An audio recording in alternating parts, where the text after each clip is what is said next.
अरे अरे, कहाँ जा रहे हो? क्या करने जा रहे हो? क्या ढूंढ रहे हो? ब्लेड हाथ काटने के लिए या रस्सी पंखे से लटकने के लिए? जरा उस चाकू को सोचो जिसका आपकी माँ का हाथ कई बार कटा होगा आपके लिए खाना बनाते समय।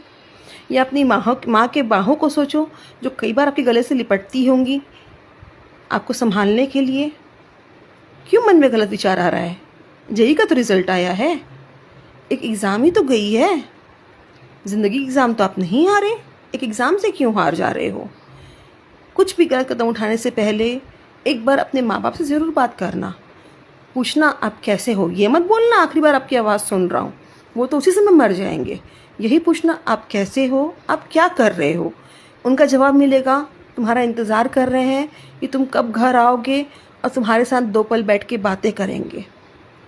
हमारे लिए आप ज़रूरी हैं, आपका रिज़ल्ट ज़रूरी नहीं है। आप दुनिया के लिए फ़ेल होते हैं, माँ बाप के लिए कभी फ़ेल नहीं होते। उनका बच्चा हमेशा जीतता है और हो सकता है ईश्वर ने उससे अच्छा कुछ और सोच रखा हो आपके लिए। तो जेईई के जितने भी बच्चों का रिज़ल्ट आया है, जिस भी परीक्षा के जितने भी बच्चों का रिज़ल्ट आया है, उनसे यही बात बोलूँगी, कोई भी गलत कदम उठाने के पहले एक बार अपने माँ बाप के बारे में सोचना, परिवार के बारे में सोचना, जिन्होंने आपको हाथ पकड़ के चलना सिखाया है, जिनकी बाहों ने आपको लोरी सुनाई है, जिनके कंधे में बैठ के आप कई जगह घूमे हैं। आपका एक गलत कदम उनकी ज़िंदगी को कैसे तबाह कर देगा, ज़रूर सोचना उस बारे में।